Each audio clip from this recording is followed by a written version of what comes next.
नमस्कार विद्यार्थी मित्रांनो, तुम्हा सर्वांचं खूप खूप स्वागत आहे आपल्या या यूट्यूब चॅनलवर. विद्यार्थी मित्रांनो, जर तुम्हाला सावित्रीबाई फुले पुणे विद्यापीठामध्ये जर MSc मायक्रोबायोलॉजी या कोर्सेसला जर ॲडमिशन घ्यायचं असेल तर त्यासाठी आता सुरुवातीला तुम्हाला एक ऑनलाईन एंट्रन्स एक्झामिनेशन द्यावी लागत असते. त्या मार्कच्या बेसिसवर तुमची ॲडमिशन प्रोसेस पुढची होत असते. तर त्याविषयीच आज आपण या व्हिडिओच्या माध्यमातून संपूर्ण माहिती घेणार आहोत. तर बघा विद्यार्थी मित्रांनो, या व्हिडिओच्या माध्यमातून आपण जी ऑनलाईन एंट्रन्स एक्झामिनेशन होणार आहे त्याविषयी माहिती बघणार आहोत.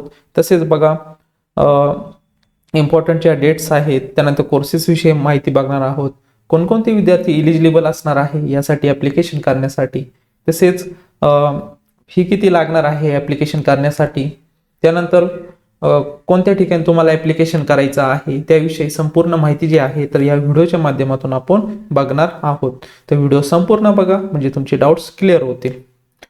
तर बघा विद्यार्थी मित्रांनो, department of microbiology campus common entrance platform CCEP academic year 25-26 यामध्ये बघा विद्यार्थी मित्रांनो हे सर्क्युलर आलेला आहे. त्यामध्ये notification for admission to post graduate programme PG, under graduate programme UG, integrated and interdisciplinary programme at Savitribai Phule Pune university academic year 25-26 online entrance examination OE. बघा हे सर्क्युलर आलेलं आहे.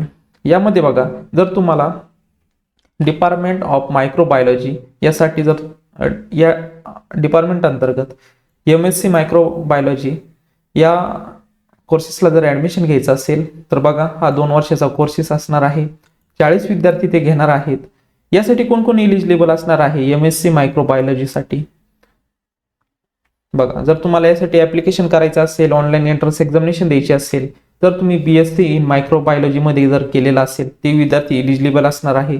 अजून कोणते विद्यार्थी आहेत तर बघा BSc in life science with microbiology as the subsidiary at the 3rd year. बघा ज्यांचं BSc इन लाईफ सायन्स झालेलं आहे विथ मायक्रोबायोलॉजी हा सब्जेक्ट असला पाहिजे त्यांना 3rd इयरमध्ये, तर ते विद्यार्थी सुद्धा यासाठी इलिजिबल असणार आहे. त्यानंतर बघा एंट्रन्स एक्झामिनेशन विषयी माहिती घेऊयात. या ठिकाणी बघा candidate shall be admitted to the above programme strictly on the basis of the merit in the entrance examination. बघा एंट्रन्स एक्झामिनेशनच्या बेसिसवर तुमचं ॲडमिशन प्रोसेस होणार आहे. सिलेबस तुम्हाला बघून घ्यायचा आहे युनिव्हर्सिटीच्या वेबसाईटवर जाऊन. तसेच बघा तुमचा जो पेपर आहे तर तो 100 मार्क्सचा असणार आहे. या ठिकाणी दिलेला आहे बघा. MCQ टाईप्सचा असणार आहे आणि एखाद्या डिपार्टमेंटला डिस्क्रिप्टिव्ह टाईप्स क्वेश्चन टाकायचे असतील तर ते टाकू शकता. त्यानंतर बघा हा जो पेपर होणार आहे 2 सेक्शनमध्ये होणार आहे, section A and section B. त्यामध्ये बघा सेक्शन A मध्ये 20 मार्क्सचा असणार आहे हा पेपर. त्यामध्ये general knowledge, aptitude, logic and comprehension तुम्हाला प्रश्न विचारले जाणार आहे.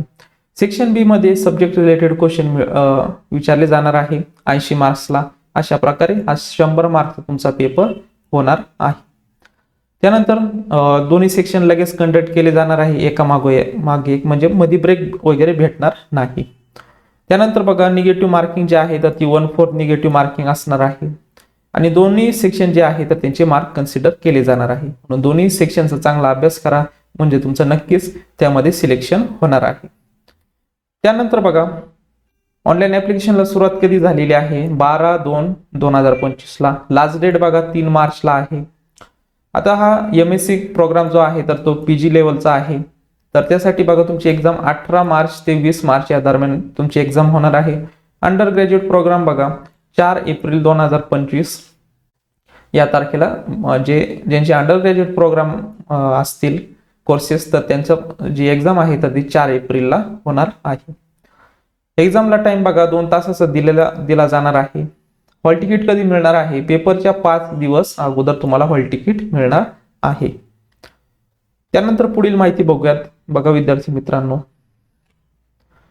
जनरल कॅटेगरीमध्ये तुम्हाला फी किती लागणार आहे ॲप्लिकेशनला? जर तुम्ही जनरल कॅटेगरीमध्ये विद्यार्थी असाल तुम्हाला 80 रुपये फी, रिझर्व्ह कॅटेगरीमधील विद्यार्थी असाल तर तुम्हाला 600 रुपये फी लागणार आहे.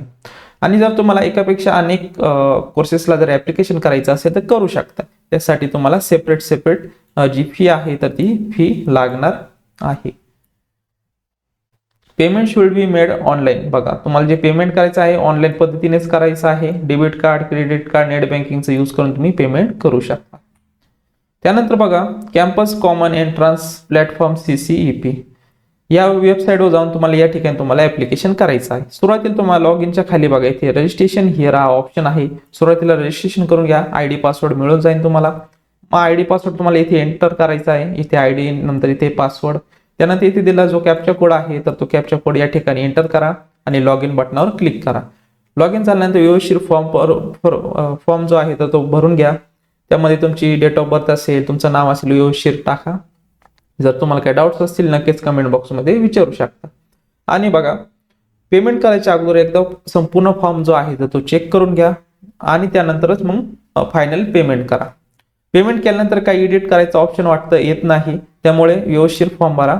आणि जर काही अडचण आली तर नक्कीच मला तुम्ही कमेंट बॉक्समध्ये विचारू शकता. आणि बघा अजून विद्यार्थ्यांना काही ही माहिती पोहोचलेली नाही की ऑनलाईन एंट्रन्स एक्झामिनेशनला ऍप्लिकेशनला सुरुवात झालेली आहे. जे तुमचे मित्रमैत्रीण असतील, शाळेमधले ग्रुप्स कॉलेजचे ग्रुप्स असतील तर त्या मार्फत तुम्ही त्यांना माहिती पोहोचू शकता किंवा हा व्हिडिओ पोहोचू शकता किंवा ही माहिती पोहोचू शकता. तर बघा विद्यार्थी मित्रांनो, अशा प्रकारे आज आपण या डिपार्टमेंट विषयी संपूर्ण माहिती बघितलेली आहे. जी ऑनलाईन एंट्रन्स एक्झामिनेशन होणार आहे त्याविषयी आपण माहिती बघितलेली आहे.